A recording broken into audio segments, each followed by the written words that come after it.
I used to be a realtor, and although it was not for me, I learned a lot. The number one thing that buyers want when searching for a new home is location. I'm sure everyone has heard the phrase location, location, location before. And this is something I had to live by when I worked in the world of real estate.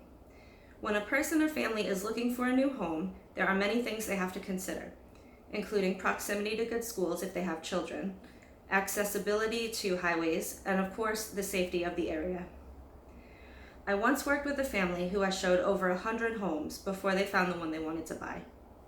They had to be in a certain school district, and I truly learned how much location plays a role in people's lives. For example, school districts are not governed by cities. The boundaries are blocked off by the streets and neighborhoods. If you want to have your children enrolled in a certain school, but you cannot purchase a home in the right neighborhood, there is nothing you can do. Unless, of course, you use someone else's address. Neighborhoods and geographical locations are discriminated against just like certain classes of people are. In the 1930s, the United States housing market was attempting to repair itself from the Great Depression. The federal government executed the National Housing Act of 1934, and it established the Federal Housing Administration, also known as the FHA. And they did this to encourage homeownership and avoid foreclosures. The FHA insured private mortgages, which allowed for low interest rates and helped to reduce the down payment required to purchase a home.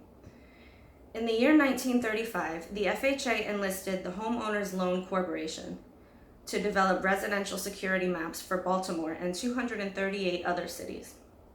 These maps outlined estimated levels of investment security for underwriting mortgages.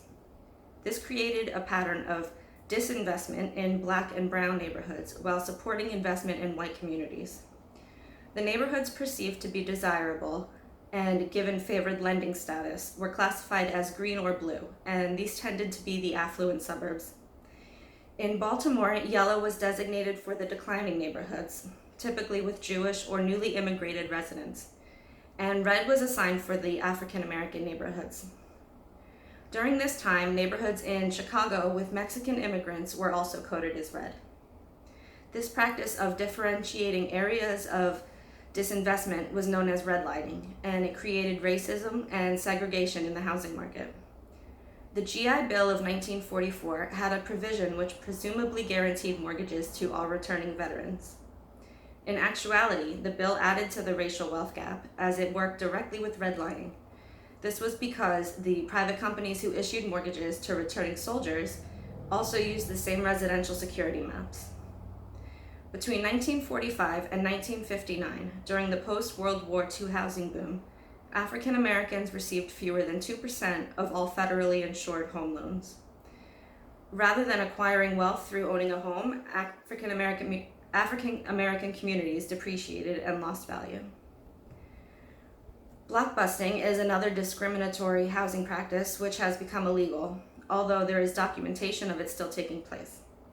A common blockbusting situation would be that a real estate agent would steer a Black family into a white neighborhood and sell them a home. Then this agent would paper the neighborhood with flyers indicating more Blacks are moving in and offer to buy the homes for cash at a discount so they could move quickly. These homes would then be sold to more people of the Black community, usually at an increased rate.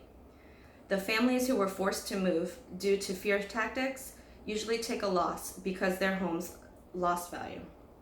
The people who stay behind could find themselves the recipients of intimidation tactics, such as homes in their neighborhood being left abandoned, or developers moving in tenants and telling them to behave badly. For the new people moving into these homes, blockbusting created inflated housing rates and predatory lending. The Black families would be forced into absurd mortgages if they wanted to buy a home, which often ended in foreclosure. I can imagine that there are deceitful and corrupt developers or investors doing things like this to take over neighborhoods. The Fair Housing Act was passed in 1968 by President Lyndon B. Johnson during the assassination riots of Martin Luther King. This act was created to aid in ending discriminatory practices in housing based on race, color, sex, national origin, or religion. As a realtor, I was taught extensively about the Fair Housing Act and took many classes on ethical behavior. I also learned about other acts that were created to protect and educate home buyers and sellers, such as RESPA, which is the Real Estate Settlement Procedures Act, and this was enacted by Congress in 1974, and also HUD, which is the Department of Housing and Urban Development, and it's an agency that fights housing discrimination, among other things. I didn't have experiences with blockbusting or redlining firsthand, but I did have buyers ask me to tell them the demographic information on different areas. I learned that you cannot disclose this kind of information about a neighborhood, and I had to tell buyers to do that research on their own when they inquired about it.